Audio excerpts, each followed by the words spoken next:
Just get out of there. Are you out of your mind? I think you have incredible amounts of strength to be able to be married to him for as long as you have been. I know I couldn't do it. I don't know anyone who could do it. That's a bad thing to say.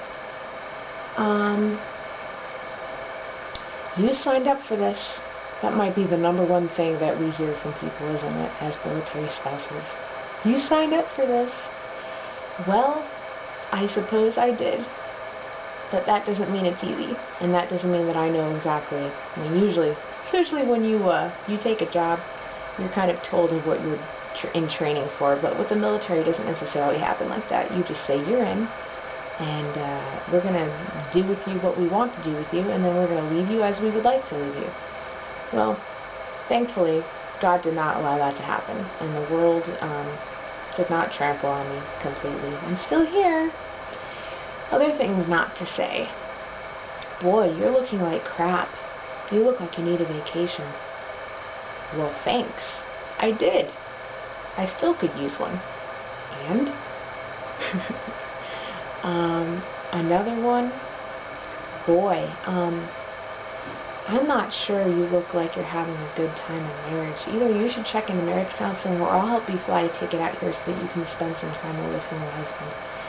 You know, I could see how this one could be helpful, but sometimes when we're going through really nasty things, leaving is the worst thing we could do. If it's a matter of safety, yeah, but if it's not a matter of safety, it's not always the right idea. You don't want to leave something, and it's kind of, I'll use this analogy, it's kind of like having a bad day at work and coming home and trying to get drunk and drink your sorrows away. It doesn't work. They're still there. You know, you gotta get through stuff. You gotta reconcile with people as you can. You gotta just stick to the truth. Just because it's hard doesn't mean it's not something you should go through. We always try to make things easier for ourselves, and sometimes the easy thing isn't the right thing to do. A lot of times it ends up not being the right thing to do. One of the worst things I ever told my husband was that he wasn't a good husband. Another bad thing that I told him was, you know, it's no wonder Azrael doesn't like you right now. Look at the way you're acting. That was a very bad idea. Very bad. Don't ever slight your husband in front of your children or about your children. It doesn't matter what age they are. Your children need to be looking up to you and learn to respect you. And if you don't respect one another, you can't possibly expect your children to respect you. That line, do as I say, not as I do, that is the most pathetic line I have heard from parents. And I've heard it from a lot of parents. Take your parenting seriously, and even more so. I mean, you might have to deal with PTSD and TBI or one or the other. But I'm not going to say pretend that nothing's wrong with your children, and don't give them all the graphics, because, you know, we need to be age appropriate, and ask God for the words to say. But you don't want to use your children against your spouse, or use your spouse against your children. That is the worst thing you could do. I mean, the object with this is to come out on top of the problems instead of creating more, I think. That should be your goal. It's my goal. I want to be the best I can be. And that's another one. There's a lot. Don't slight someone's appearance. If they're having a bad day and they look lousy, just do something nice for them. Don't comment on it. I don't know why kindness is so hard to do, but when you're not feeling kind, you don't want to be kind.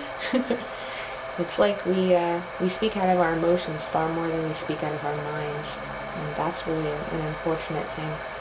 We ought to be speaking as God tells us to speak, whether or not we feel like it. And yet we're supposed to weep with those who weep and rejoice with those who rejoice. And man, I was weeping for years.